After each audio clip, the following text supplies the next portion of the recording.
Hello students, in today's lecture we are going to learn 5th standard EVS 1 lesson number 23 infectious disease and how to prevent them. So students, previous lecture में हमने part 1 जो video था उसमें हमने देखा था infectious disease and किस तरीके से ये फैलता है, मतलब spread of infectious disease, spread of disease through air. इसमें से हमने देखा था 4 ways थे जो कि air, food, insects and water. इन सब के थ्रू diseases जो होते हैं वो फैलते हैं. कौन कौन से डिजीज़ थे वो भी हमने देख लिया है. ठीक है. सो आज के इस लेक्चर में हमें देखना है यहाँ से an epidemic of a disease. ठीक. सो प्रीवियस लेक्चर अगर आपने नहीं देखा होगा तो इस वीडियो के नीचे डिस्क्रिप्शन बॉक्स में आपको लिंक मिल जाएगा, वहाँ से आप देख लेना. स्टार्ट करते हैं. N epidemic of a disease. Germs of disease like the flu or conjunctivitis spread quickly through the air. So ये भी जो एपिडेमिक जो डिज़ीज़ हैं ये क्या होता है, एक दूसरे के कांटेक्ट में आने से एयर के थ्रू ये बहुत ही तेज़ी से, क्विकली मीन्स तेज़ी से ये स्प्रेड होता है. कंजक्टिविटीज़ मीन्स जैसे फ्लू तो हमें पता है, ठीक है, फ्लू पता है. और कंजक्टिविटीज़ मीन्स जो हमारी आँख आती है ना, आँख, मैं आपको इमेज दिखा देती हूँ. ये देखिए, पहले तो हमने जो कल पढ़ा था रिंगवॉर्म जो पढ़ा था उसके बारे में है ये, ठीक है, जो स्किन डिजीज़ है. ये स्किन अगर हम किसी का जिसको ये हुआ है, अगर उसका हम क्लोथ्स या हैंकी या टॉवेल यूज़ करते हैं तो हमें भी ये हो सकता है. और ये था स्केबीज़ जो ये भी स्किन डिजीज़ है, ठीक है. और ये देखिए ये है कंजक्टिविटीज़ जो कि आँख की प्रॉब्लम है, जो आँख आ जाती है उसका देखी देखा हमें भी हो जाता है, क्योंकि ये भी क्या है, एक बैक्टीरिया है जो कि इससे पास होता है, मतलब आई के थ्रू दूसरे को भी ये हो जाता है. ठीक है. और ये देखिए ये इसके बारे में भी हमने पढ़ा था, depiction of a tuberculosis patient. मतलब ये क्या है, देखिए जिसको ट्यूबरक्लोसिस मतलब क्या होता है, तो दैट मीन्स जिसको टीबी हुआ रहता है. ये किस पे प्रॉब्लम करता है, मतलब ये किस पे इफ़ेक्ट करता है ये प्रॉब्लम, तो ये होता है लंग्स पे. तो हमने पढ़ा था कि ये क्या होता है, ये चेस्ट पे रहता है इसकी प्रॉब्लम, क्योंकि हमें पता है इसमें बहुत कफ होता है और बहुत ज़्यादा प्रॉब्लम होती है, इसमें सांस लेने में दिक्कत होती है. तो ये जो जर्म्स हैं ये किस पे अटैक करते हैं, तो ये हमारे लंग्स पे अटैक करते हैं, जिससे सांस लेने में प्रॉब्लम होती है. ठीक है. तो ये रहे अलग अलग जो डिजीज़ हैं. ये देखिए कंजक्टिविटीज़ है, ये स्केबीज़ है, और ये रिंगवॉर्म है जो दाद होता है ना वो, इस तरीके से. तो ये सारी इस तरीके से होती हैं जो डिज़ीज़ होते हैं. So many people can get such disease all at one time. So बहुत सारे लोग एक टाइम पे जब इस तरीके से बीमार हो जाते हैं, एक जगह पे एक ही टाइम पे बहुत सारे लोग इस तरीके से इनको डिजीज़ हो जाती है, तो यही क्या होता है, यही होता है epidemic. That means epidemic. If the water of a common source of contaminated by germs of a disease like cholera, then there is the danger of all those who drink that water getting the disease. हमने देखा कि जिस तरीके से लोग, हमें देखा था ना प्रीवियस लेक्चर में कि वो जो रिवर होता है उसी के पानी में लोग उसे दूषित कर रहे हैं, उसी में कोई कपड़े धो रहा है, कोई अपने कैटल को नहला रहा है, कोई पास में ही उसके किनारे पे ही कोई टॉयलेट कर रहा है. तो ये सब क्या है, कोई उसमें नहा रहा है और वही पीने के लिए भी पानी यूज़ किया जा रहा है. तो ये क्या है, ये कंटेमिनेटेड है, ठीक है, दूषित है, वो पॉल्यूटेड वाटर है, और वही सारे लोग पानी पी रहे हैं. उसकी वजह से क्या हो रहा है, उसकी वजह से जो कॉलेरा है या फिर डायरिया है, ये सब बीमारी हो रही हैं. ठीक है. जो इंटेस्टिनल जो डिजीज़ होता है वो होता है, जो कि आंत की प्रॉब्लम होती है, जो पेट की बीमारी होती है वो होती है. ठीक है. तो ये सारी बीमारी होती है. तो ये जब हुआ दूसरे को, तो वही पानी पीने से बाकी सब लोगों को भी प्रॉब्लम आएगी, वही, क्योंकि वही वाटर सब लोग यूज़ कर रहे हैं. सो ये सारी प्रॉब्लम आती है जब इस तरीके से, मतलब बहुत ही डेंजरस हो जाता है, क्योंकि सब लोग वही पानी पी रहे हैं तो सबको वही बीमारी हो जाती है. If at some place mosquitoes breed in a large number then many people there can get malaria. जब किसी भी जगह पे मॉस्किटोज़ का जो ब्रीडिंग है वो बहुत ज़्यादा हो जाती है, ठीक है, तो क्या होती है वहाँ पे बहुत ही ज़्यादा मलेरिया बहुत सारे लोगों को भी हो जाता है. एक पर्सन को हुआ उसकी वजह से बहुत सारे लोगों को हो जाता है, क्योंकि मलेरिया कैसे होता है वो हमने प्रीवियस लेक्चर में देखा था. ठीक है. जहाँ पे इतने सारे मच्छर रहेंगे तो वहाँ पे मलेरिया तो होना ही है.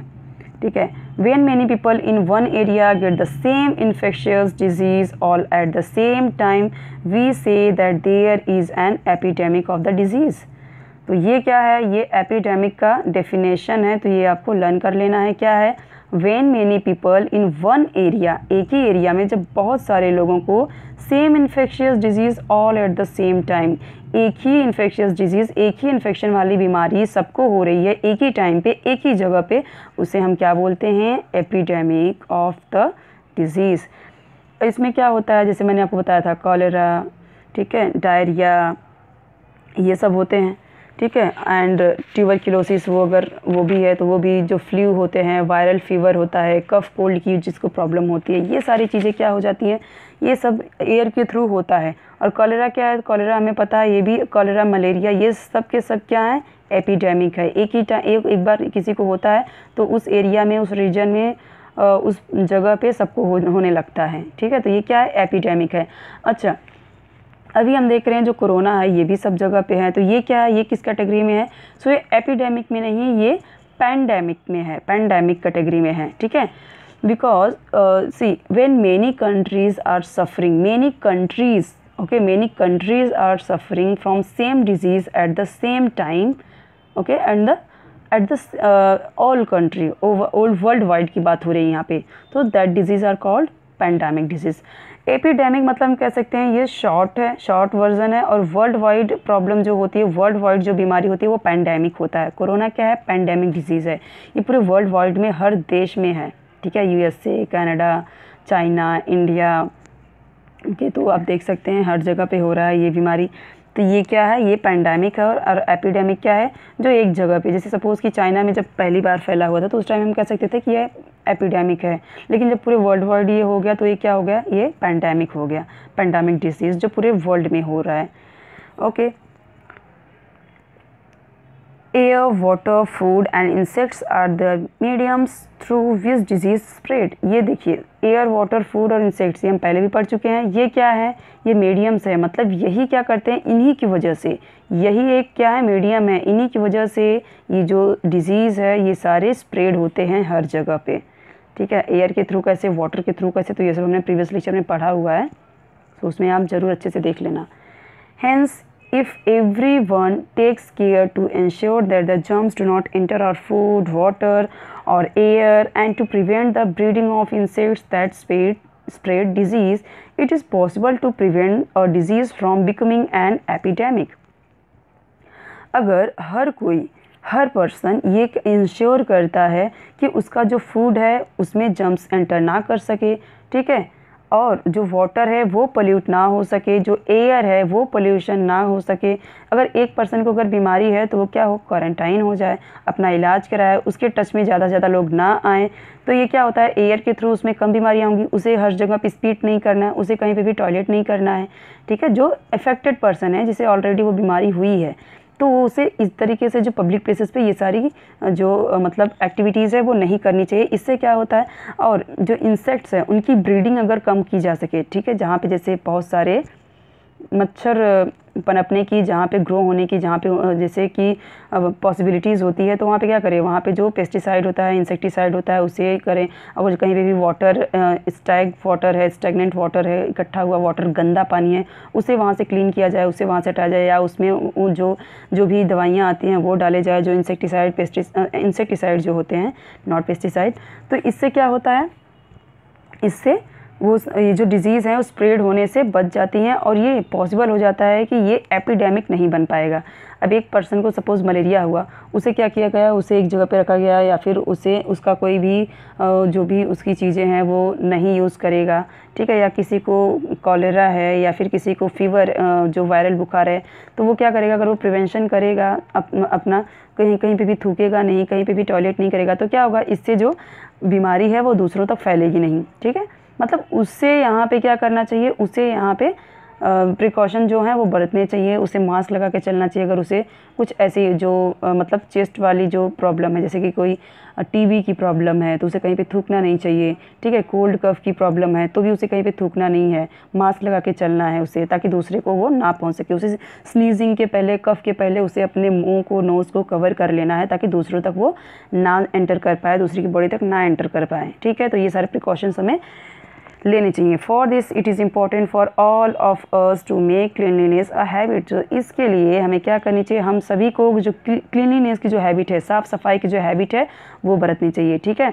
तो हमें अपने वाटर साफ़ करने चाहिए, हमें साफ़ सुथरे कपड़े पहनने चाहिए, हमें अपने फूड को सेफ़ रखना है, जो भी बाहर के जो खाने हैं जो अच्छे जगह पे नहीं है, गंदगी है जहाँ पे, वहाँ पे नहीं अपने खाना को वहाँ रखना है, या फिर वहाँ पे खाना नहीं खाना है, ठीक है। अनकवर्ड फूड नहीं खाने चाहिए, ओके।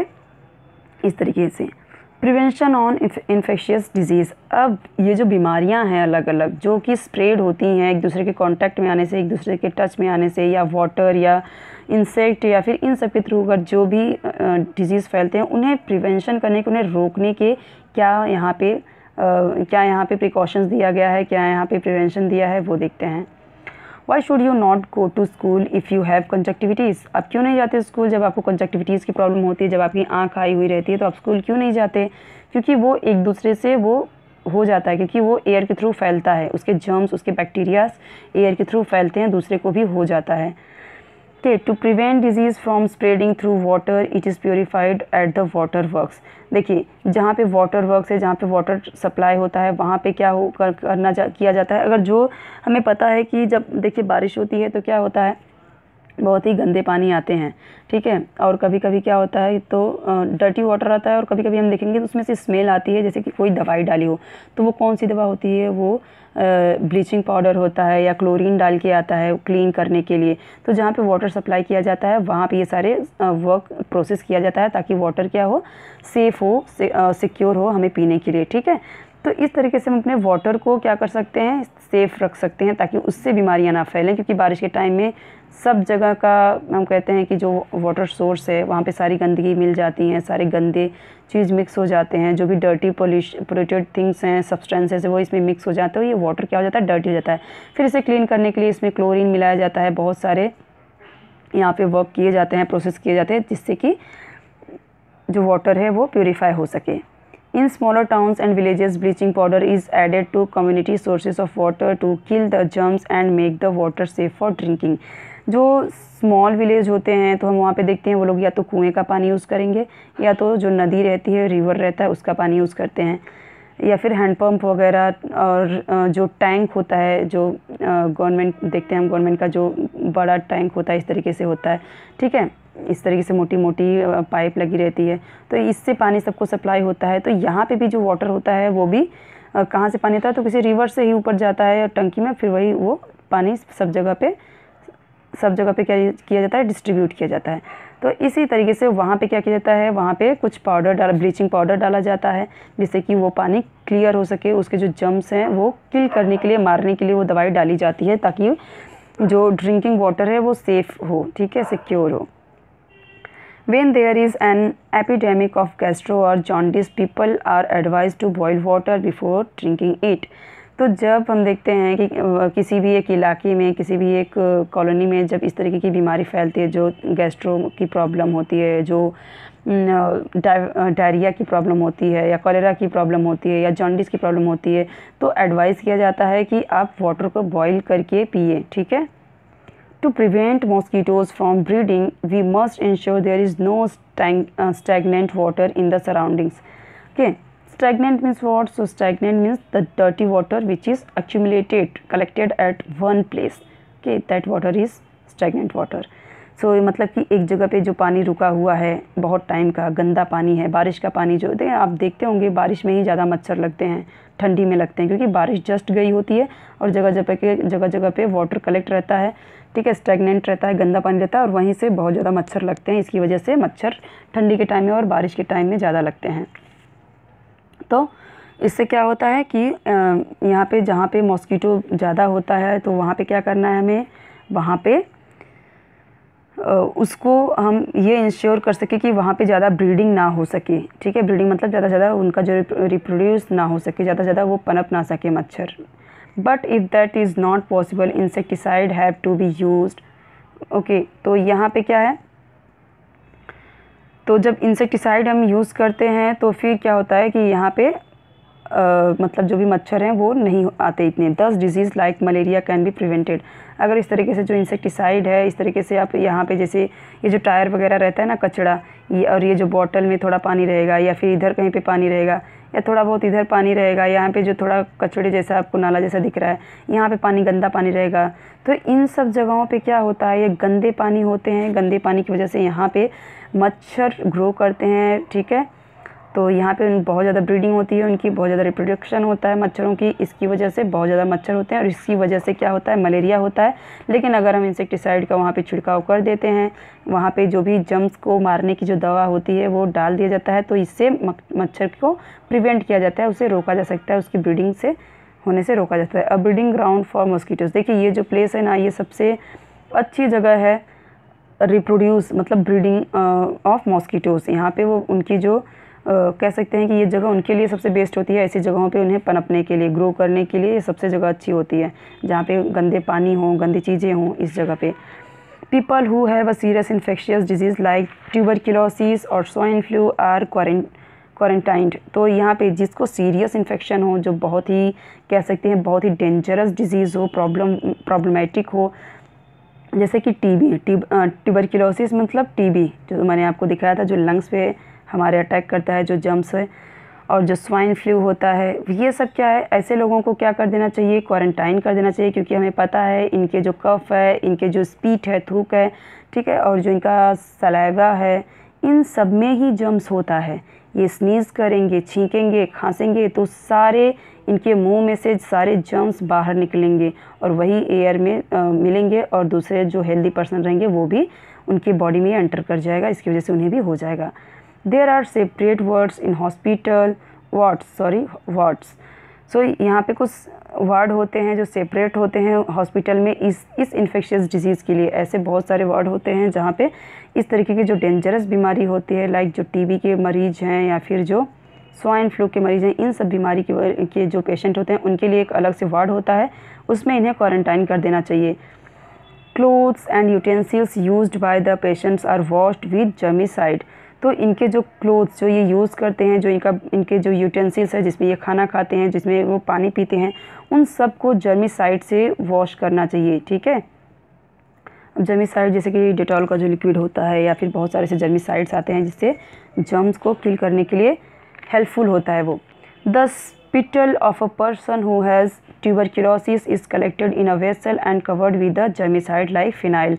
उन्हें ऐसे ही कहीं पे स्पीट नहीं करना है, किसी भी पब्लिक प्लेस पे या कहीं पे भी स्पीट कर देंगे तो उसमें भी जर्म्स होते हैं और वो लोगों तक फैल जाएंगे। तो क्या करना है, उनको एक कोई भी देना चाहिए, कोई भी उसमें वो उस जो भी स्पीट है वो इसमें स्पीटिंग करें और फिर उसके बाद क्या करें, उसे पूरा उसमें जर्मिसाइड डाल दे, उसके बाद ही उसे फेंकें, ठीक है, या फिनाइल जैसे होता है वो उसमें डाल दें ताकि सारे जर्म्स उसमें मर जाएं। Such precautions help to prevent the disease from spreading to others. इस तरीके से जब हम प्रिकॉशंस करते हैं, अलर्ट रहते हैं, तो ही हम इस तरीके से जो स्प्रेडिंग डिजीज़ हैं उसको हम रोक सकते हैं दूसरों तक फैलने से। To prevent the spread of disease through air, people should cover the mouth when sneezing और coughing and avoid spitting in the open. So अगर हम चाहते हैं कि हम जो इस तरीके से एयर के थ्रू जो डिजीज़ स्प्रेड होते हैं, सो हमें चाहिए कि जो लोगों को प्रॉब्लम हो, इस तरीके की कफ की प्रॉब्लम हो, स्नीजिंग की प्रॉब्लम, मतलब जब टीबी की प्रॉब्लम है तो वो खांसेगा ही, छींक उसे आएगी क्योंकि उसके लंग्स पे प्रॉब्लम है और यहाँ पे उसे छींक और खांसी आएगी ही आएगी। तो यहाँ पे उसे क्या करना है, उसे अपने माउथ को, अपने मुंह को, अपने नोज़ को कवर करके रखना है और जब भी उसे छींक आए, कफिंग मतलब खांसी आए, तो उसे क्या करना है, उसे अवॉइड करना चाहिए ओपन प्लेस पे स्पीटिंग करने से, थूकने से उसे यहाँ पे अवॉइड करना है, ठीक है, नहीं थूकना है उससे, कहीं पे भी स्पीटिंग करनी नहीं है। If it is necessary to be with such a patient, a mask should be worn to cover the nose and mouth. तो इस तरीके की हमें प्रिकॉशंस लेने चाहिए कि किसी को भी अगर इन सब तरीके की प्रॉब्लम है जो एयर के थ्रू स्प्रेड हो सकता है, तो ऐसे लोगों को यहाँ पे मास्क पहनना बहुत ही ज़रूरी है, उनके नोज़, उनके माउथ को कवर करना बहुत ज़रूरी है। देखिए जैसे इस तरीके के यहाँ पे अगर इसको कुछ इस तरीके की प्रॉब्लम है तो उसे क्या करना है, मास्क पहनना है और यहाँ पे स्नीजिंग हो, छींक आया, खांसी आया तो ये क्या करना है, यहाँ पे कवर करना है हैंकी से। If someone in the family gets an infectious disease, the government health department should be informed so that necessary steps for preventing the spread of the disease can be taken. So you must have also seen, okay, if anybody is suffering from any type of the infectious disease, the government people they are coming and they are taking patient with the for the hospital for the treatment purpose. तो इस तरीके से वो लेके अपने साथ जाते हैं। तो अगर किसी को भी फैमिली में आपके इस तरीके के डिजीज़ हुआ है, इन्फेक्शियस डिजीज़, सो तुरंत के तुरंत गवर्नमेंट हेल्थ डिपार्टमेंट जो होता है वहाँ पे हमें इन्फॉर्म कर देना चाहिए और उनसे मतलब कि यहाँ पे वो क्या करते हैं, जो भी नेसेसरी स्टेप होता है, ज़रूरी स्टेप होता है, वो ये कदम उठाते हैं कि क्या करना चाहिए, किस तरीके से ये जो बीमारी है स्प्रेड ना हो सके लोगों तक, ये इसके लिए वो क्या करते हैं, वो कोशिश करते हैं कि कितना ज़्यादा हद से ज़्यादा मतलब ज़्यादा से ज़्यादा ये लोगों तक ना पहुंच सके, ये सिर्फ एक पर्सन है तो उसी तक रह जाए। तो जो भी प्रिवेंशन होता है, जो भी कदम उठाए जाने होते हैं वो गवर्नमेंट करती है, ठीक है, क्योंकि हमें इतना आइडिया नहीं होता है क्या करना है क्या नहीं करना है। तो यहाँ पे देखिए इस तरीके से हमें प्रिवेंशन करना चाहिए ताकि जो डिज़ीज़ है, इस तरीके के जो इन्फेक्शियस डिजीज़ है स्प्रेड ना हो सके। और देखिए जहाँ पे इस तरीके के होते हैं सबको मास्क लगा के जाना चाहिए, जैसे कि हम अभी कर रहे हैं। आपको पता ही होगा अभी की जो सिचुएशन है वो तो एक्सप्लेन करने की ज़रूरत ही नहीं है। वैक्सीनेशन क्या है वो देखते हैं। When there is an epidemic of a disease, does every person in the area get the disease?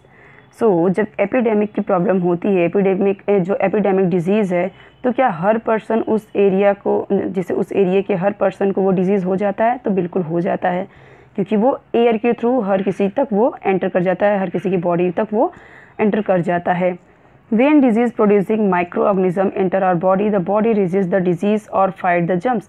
कभी कभी क्या होता है, जब कोई भी हमारे अंदर, हमारे बॉडी के अंदर जो माइक्रो ऑर्गेनिज्म है, जो जर्म्स हैं, वो बॉडी के अंदर एंटर कर भी जाते हैं, तो क्या होता है कि हमारी बॉडी रेसिस्ट मतलब फ़ाइट करती है उस डिज़ीज़ के अगेंस्ट, उस जर्म्स के अगेंस्ट फ़ाइट करती है, ठीक है। अगर हमारा इम्यूनिटी सिस्टम अच्छा है तो that is why many times we do not get a disease even if germs enter our body। सो अगर हमारे इम्यूनिटी सिस्टम, हमारा जो इम्यून सिस्टम बहुत अच्छा है, अगर हम अंदर से बहुत ही स्ट्रॉन्ग है, अगर हम हेल्दी फूड ले रहे हैं, तो यहाँ पे क्या होता है, कोई भी डिजीज़ जल्दी हमें इफ़ेक्ट नहीं करता, ठीक है। और ऐसा क्यों होता है? ऐसा इसलिए होता है कि हम स्ट्रॉन्ग होते हैं। Another way to prevent disease is vaccination. यहाँ पे दूसरा रास्ता क्या है, हमें सेफ़ रहने के लिए, दूसरा मतलब जो भी दूसरे पर्सन का जो भी इन्फेक्शियस डिजीज़ है, जो इन्फेक्शन के थ्रू हम पे एंटर ना करे, तो उससे बचने के लिए हमें क्या करना होता है, तो वैक्सीनेशन क्या है वो हमें पता है, फिर भी हम अच्छे से डिटेल में पढ़ लेते हैं। और body develops resistance to a particular disease if we are vaccinated against it. देखिए हमारी बॉडी बहुत ही ईजीली वो मतलब कि फ़ाइट कर सकती है कोई भी पर्टिकुलर डिजीज़ से, अगर हमने उसका वैक्सीनेशन लिया हुआ है। तो जो हमने वैक्सीनेशन लिया हुआ है अगर किसी भी डिज़ीज़ का, तो वो उसके अगेंस्ट फ़ाइट करेगी। सपोज़ कि अगर आपको फ़ीवर है, आप फ़ीवर की आपने गोली ले ली, तो फ़ीवर का क्या होता है, उसके अगेंस्ट फ़ाइट करता है और हम ठीक हो जाते हैं। इसी तरीके से अगर आप पहले से ही हमें वैक्सीनेशन दे दिया गया है, वैक्सीन जो भी है वो हम कर लिए हैं, तो अगर जैसे पोलियो का जो ड्रॉप है, वो अगर हम पोलियो का ड्रॉप पहले ही पी लेते हैं तो हमें पोलियो नहीं होता, क्योंकि पहले से ही हमने उसका जो भी मतलब जो एंटी मेडिसिन है, उसका एंटीबायोटिक है, वो हमने ले लिया है। इसकी वजह से वो बीमारी हमें टच नहीं कर सकती। Okay, soon after baby is born she is given the tuberculosis vaccine. So यहाँ पे जो जैसे ही हम देखते हैं जो बच्चे पैदा होते हैं, तो 5 साल तक तो उन्हें पक्का ही कुछ न कुछ वैक्सीन लगती रहती है, पोलियो ड्रॉप्स तो उन्हें पिलाना ही रहता है। तो यहाँ पे जब बच्चा पैदा होता है तभी क्या होता है, उसे यहाँ पे ट्यूबरक्लोसिस मतलब जो टीबी है, टीबी की जो उससे वैक्सीन है वो दे दी जाती है। When the baby is 1.5 month old she is given vaccination against diphtheria, whooping cough, tetanus and polio. ये जो सारी बीमारियाँ हैं, डिप्थेरिया, वूपिंग कफ मतलब जो खांसी होती है, ठीक है, जिसको हम काली खांसी बोलते हैं, कुछ लोग कुकर खांसी बोलते हैं, वो टिटनेस की जो प्रॉब्लम आपको पता है, टिटनेस का जो प्रॉब्लम होता है, पोलियो, ये सब का जो बीमारी है, ये सब बीमारी का हमें मतलब कि एक डेढ़ महीने में ही ये सारी जो वैक्सीन है इसका दे दिया जाता है। और इन सब की अगर हम बात करें, डिप्थीरिया, वूपिंग कफ, इन सब बीमारी को जो बीसीजी वैक्सीन होता है जो दिया जाता है, ठीक है, तो वो इन सब के लिए यही दिया जाता है, ठीक है, BCG vaccine. So BCG vaccine also called triple vaccine, क्योंकि इन तीनों बीमारियों के लिए दिया जाता है। 2 more doses of these vaccination are given at interval on 1 month। तो हम देखते हैं महीने में इसे दिया जाता है संडे टू संडे। पोलियो भी हम देखते हैं, पोलियो की ड्रॉप है वो कब दी जाती है, तो संडे टू संडे दी जाती है महीने में, ठीक है। The vaccination for the vaccine for diphtheria, whooping cough and tetanus are combined into a triple vaccine। तो इसे मैंने आपको बताया कि ये ट्रिपल वैक्सीन दी जाती है, ठीक है, इंजेक्शन दी जाती है। The polio vaccine is given orally. तो हमें पता है पोलियो ड्रॉप कैसे दिया जाता है, तो वो ओरली दिया जाता है, जो कि बहुत ही बेटर होता है। Public health service facilities. So public health service facilities क्या है वो हम देखते हैं। To prevent the spread of infectious disease and epidemics, health and community welfare programs are undertaken at the national levels. So यहाँ पे ये जो इन्फेक्शियस डिजीज़ हैं जो और जो एपिडेमिक्स हैं, जो एयर वाटर इन सब के थ्रू जो फैलता है डिजीज़, उसके लिए क्या किया जाता है, यहाँ पे कुछ गवर्नमेंट के थ्रू यहाँ पे नेशनल लेवल पे कुछ प्रोग्राम चलाए जाते हैं, कम्युनिटी वेलफेयर चलाया जाता है, जिससे कि ये सारी बीमारियाँ लोगों को ना हो पाए। ओके, यहाँ पे कुछ छूट गया, दो लाइन हम देख लेते हैं। 2 more doses of this vaccination are given at interval of 1 month। ठीक है, तो ये हमने देख लिया है। तो यहाँ पे देखिए इस तरीके से पोलियो ड्रॉप दिया जाता है।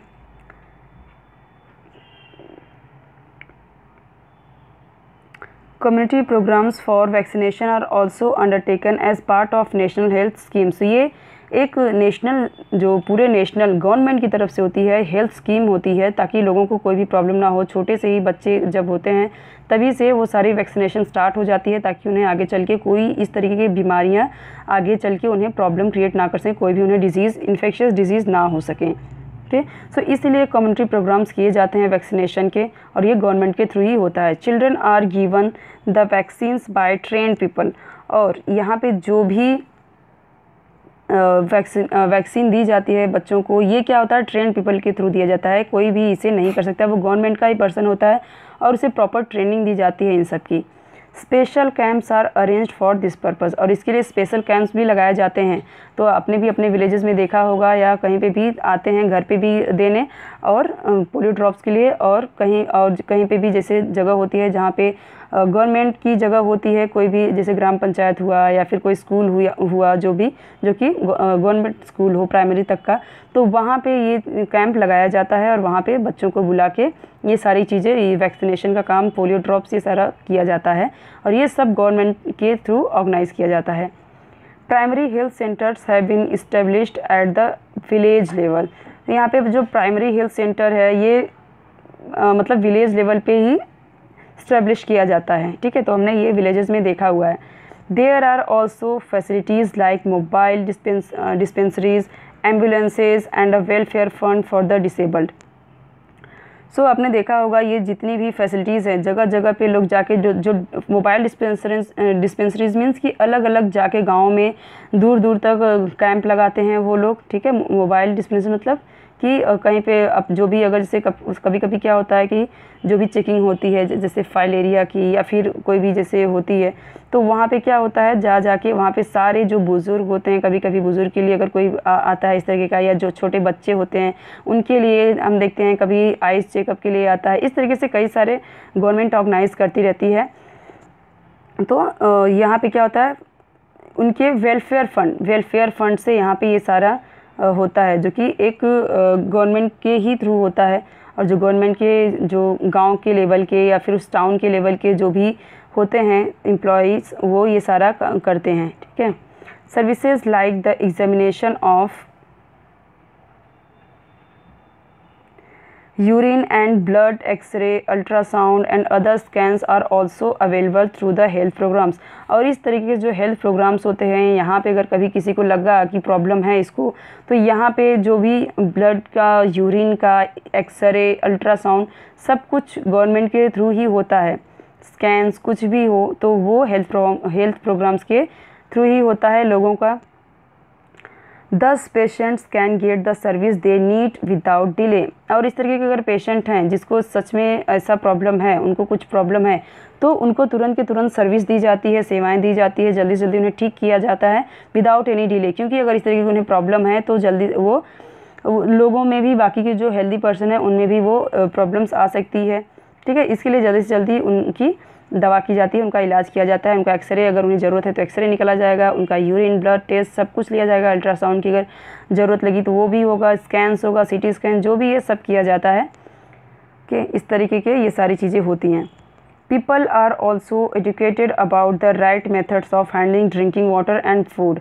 अभी देख रहे हैं हम कि सब लोग जो अभी अवेयर हो चुके हैं इन सब बीमारियों से, इन सब डिजीज़ से, और एजुकेटेड भी हो चुके हैं, पढ़े लिखे हैं सब। तो अभी क्या करते हैं, वो लोगों को भी पता है किस तरीके से हमें अनकवर्ड फूड नहीं खाना चाहिए, हाइजीन रहना चाहिए, क्लीनलीनेस का भी ध्यान रखना है, ड्रिंकिंग वाटर कैसा होना चाहिए ये भी उन्हें पता है। तो अभी सब लोग, हम देखते हैं कि सब लोग अपने घरों में फ़िल्टर लगवा रहे हैं। अपने जो फूड हैं, अभी ज़्यादा से ज़्यादा लोग घर का खाना प्रीफर करते हैं या फिर अच्छी जगह पे खाना पसंद करते हैं, जहाँ पे अगर उन्हें लगता है कि यहाँ का सेफ़ नहीं है वाटर या यहाँ का फूड सेफ़ नहीं है, तो वहाँ पे वो खाना नहीं चाहते। ठीक है, they are urged to maintain cleanliness in their surroundings. और अभी वो यहाँ पे हमें क्या करना है, हमारे जो आसपास है, हमारे चारों तरफ का जो एनवायरनमेंट है, जो एटमॉस्फेयर है, उसे भी हमेशा हमें क्लीन रखना चाहिए, और लोग कर भी रहे हैं।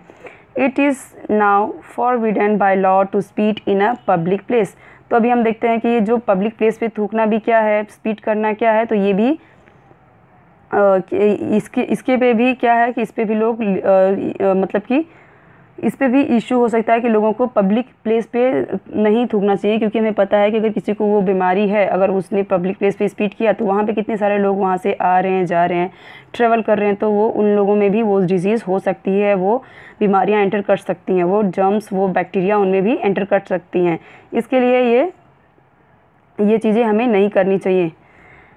The purpose of this ban is to prevent the spread of disease. तो इसका पर्पज़ क्या है, ये अभी हम देखते हैं कि ये गवर्नमेंट भी इस पर भी लॉ बन चुका है कि आपको पब्लिक प्लेस पे नहीं स्पीड करना है, पब्लिक प्लेस पे आपको यूरिन नहीं करना है, तो ये टॉयलेट नहीं करना है। ये सब क्यों है, ये सब हैं ताकि जो स्प्रेड डिजीज़ हैं, ठीक है, जो जिससे कि जो इन्फेक्शियस डिजीज़ हैं स्प्रेड ना हो सके, उसे रोका जा सके।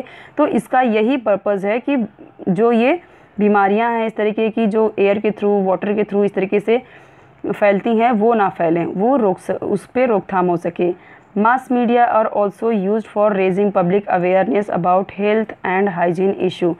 मास मीडिया मीन्स कि जो हम रेडियो के थ्रू, टीवी के थ्रू या फिर न्यूज़पेपर के थ्रू पढ़ते हैं, दैट मीन्स मास मीडिया। उससे हमें जो जानकारी मिलती है तो वो है मास मीडिया। मास मीडिया में क्या क्या आ जाता है आपका, तो न्यूज़पेपर, टीवी, रेडियो, ये सब आता है मास मीडिया में। सो ये भी, इससे भी लोगों में बहुत ही अवेयरनेस आया, पब्लिक इससे भी बहुत अवेयर हुई है। और जो भी हाइजीन इशू है, अभी हेल्थ से रिलेटेड जो भी हाइजीन इशू है उसे हम अप्लाई करते हैं। ठीक है, तो कहीं पे भी कचरा नहीं फेंकना चाहिए, कहीं पे इस तरह की स्पिटिंग नहीं करना चाहिए, टॉयलेट नहीं करना चाहिए। अगर स्नीजिंग है, कफिंग प्रॉब्लम है, तो तुरंत के तुरंत आपको कवर करना है आपके माउथ नोज़ को। तो ये सारी चीज़ें हमें अभी मास मीडिया से भी ये सारी नॉलेज मिलती है, और लोग उससे भी अलर्ट और अवेयर हो रहे हैं। ठीक है, यहाँ पे डू यू नो में क्या दिया वो भी हम देख लेते हैं। At one time it was believed that disease are caused due to the anger of gods, evil spirits और due to black magic. So ancient time में, एक टाइम ऐसा था, मतलब पुराने टाइम में लोग ऐसा बिलीव करते थे कि ये जो इस तरीके के जो एपिडेमिक डिजीज़ेज़ हैं या जो एक दूसरे को फैल जाती हैं, सबको हो जाती हैं, तो लोगों का ये मानना था कि ये क्या है, ये गॉड का गुस्सा है, भगवान के गुस्से की वजह से ये सब है। और जो एविल स्पिरिट्स है, एविल स्पिरिट्स मतलब जो होते हैं ना शैतानी ताकत, उसकी वजह से है, ब्लैक मैजिक की, काला जादू की वजह से है ऐसा, ये सब। सो ऐसा है क्या? सो ऐसा कुछ भी नहीं है, हमें पता है ये सब जर्म्स और बैक्टीरिया की वजह से होता है। The remedies prescribed for these were also in human. So ये क्या होता था, ये लोग फिर किस तरीके के रेमेडीज़ अप्लाई करते थे। सो जो इन ह्यूमन होता था वो लोग जो भी सुपरस्टिशियस होते थे, मतलब जो तांत्रिक वगैरह होते थे उसके पास जाते थे, जो इस तरीके के लोगों के पास जाते थे, ठीक है। However, science has shown that disease are caused by microorganism and these beliefs are false। तो धीरे धीरे जब साइंस ने ज़्यादा से ज़्यादा तरक्की की तो यहाँ से हमें पता चला, जब हमारा मेडिकल मतलब जब डॉक्टर्स ने देखा, साइंटिस्ट ने देखा कि ऐसा कुछ भी नहीं है, ये सब जो डिज़ीज़ हैं ये सब micro organism like germs, bacterias के थ्रू होता है। और ये सब जो बिलीफ्स हैं, ऐसी जो मान्यताएं हैं वो सब क्या है, फॉल्स है, इनकरेक्ट है, गलत है। Micro organism are kind of living things. हमें पता है, प्रीवियस लेक्चर में हमने देखा था कि माइक्रो ऑर्गेनिज्म क्या है, ये लिविंग थिंग्स है जो कि हम अपने नेकेड आइज से नहीं देख सकते बट माइक्रोस्कोप से देख सकते हैं। All micro organism do not cause disease. ये भी पता है हमें कि सारे जो माइक्रो ऑर्गेनिज्म है वो डिजीज़ उनकी वजह से डिजीज़ नहीं होता, ठीक है। कुछ माइक्रो ऑर्गेनिज्म हमारे लिए बेनिफिशियल भी हैं, like some micro organism are useful to us, they bring all about the conversion of milk into yogurt and the fermentation of the batter for idlis, dosas etc। देखिए जो yogurt means जो दही है जो milk से convert हो जाता है एक योगर्ट में, सो वो कैसे होता है, वो भी होता है माइक्रो ऑर्गेनिज्म से, ठीक है। कुछ ऐसे बैक्टीरियाज होते हैं जो हमारे लिए, हमारे स्टमक के लिए बहुत ही अच्छा होता है और मिल्क को योगर्ट में कन्वर्ट करने के लिए भी ये इम्पॉर्टेंट बैक्टीरियाज़ हैं। और जो हम देखते हैं कि एक रात तक हम भिगो के रखते हैं, मतलब उसका जो पेस्ट है, जो बैटर है इडली और डोसा का, उसे हम रखते हैं फर्मेंटेशन के लिए, उसके बाद इडली और डोसा बनता है। तो ये जो फर्मेंटेशन के लिए जो बैक्टीरिया है, जो माइक्रो ऑर्गेनिज्म है, जो कि हम उसे कंज्यूम करते हैं इडली और डोसा के थ्रू, ये भी हमारे लिए बहुत ही बेनिफिशियल है, हमारे स्टमक के लिए, हमारे हेल्थ के लिए बहुत ही अच्छे हैं। तो ये हमें समझना है कि सारे माइक्रो ऑर्गेनिज्म हमारे लिए हार्मफुल नहीं है, जिनसे हमें डिजीज़ होती हैं। कुछ ऐसे माइक्रो ऑर्गेनिज्म हैं जो कि हमारे लिए अच्छे नहीं होते हैं, ठीक है। और काफ़ी ऐसे हैं और कई सारे माइक्रो ऑर्गेनिज्म ऐसे हैं जो हमारे लिए बहुत ही बेनिफिशियल है। Always remember, cleanliness, a balance diet and vaccination are essential for the prevention of infectious disease. So यहाँ पे साफ़ सफाई, मतलब क्लीननेस मतलब साफ़ सफाई, एक बैलेंस डाइट होना, वैक्सीनेशन, जितने भी हमें मतलब इन्फेक्शियस डिजीज़ हैं इन सब को रोकने के लिए, इन्हें प्रिवेंट करने के लिए, प्रिवेंशन मीन्स इनकी रोकथाम के लिए, इन्हें रोकने के लिए क्या क्या ज़रूरत है, तो क्लीनलीनेस, साफ़ सफाई की। साफ़ सफाई किसकी, तो हमें हमारी खुद की बॉडी की, वाटर की, फूड की, ओके। तो इन सब की साफ़ सफाई, हमारे आसपास का जो सराउंडिंग एरिया है, प्लेस है जहाँ पे हम रहते हैं, उसकी क्लीनलीनेस, साफ़ सफाई। बैलेंस डाइट, खाने में हमें क्या खाना है, अनकवर्ड फूड हमें नहीं खाना है, ठीक है। जहाँ पे हाइजीनिक प्लेस रहे वहीं का हमें फूड खाना है, अगर हम बाहर का खाना खा रहे हैं तो। और जो वैक्सीनेशन है, जो हमें स्टार्टिंग से जो न्यू बॉर्न एक बेबी होता है तभी से लेके जो भी वैक्सीनेशन जो इम्पॉर्टेंट है वो अगर हम प्रॉपर लेते हैं तो उससे जो भी डिज़ीज़ हैं, जो इन्फेक्शियस डिजीज़ हैं, उनमें प्रिवेंशन किया जा सकता है, उन्हें रोकथाम किया जा सकता है, से स्टॉप किया जा सकता है। व्हाट वी हैव लर्न, हमने क्या पढ़ा वो देख लेते हैं। Diseases caused by micro organism are called infectious disease. तो जो डिजीज़ेज़ माइक्रो ऑर्गेनिज्म के थ्रू होता है, ठीक है, वो क्या होता है, उसे क्या कहा जाता है, इन्फेक्शियस डिजीज़ेस, ठीक है। मतलब जो माइक्रो ऑर्गेनिज्म के थ्रू डिजीज़ेस होते हैं, बीमारियां होती हैं, उन्हें कहा जाता है इन्फेक्शियस डिजीज़। इन्फेक्शन की वजह से होती बीमारियां। Micro organism that cause disease are also called germs. So micro organism को क्या कहा जाता है, जिसकी वजह से हमें बीमारियाँ हो जाती हैं, उसे जर्म्स भी कहा जाता है। आपको ये बात पता है। Every infectious disease caused by a specific micro organism और जर्म।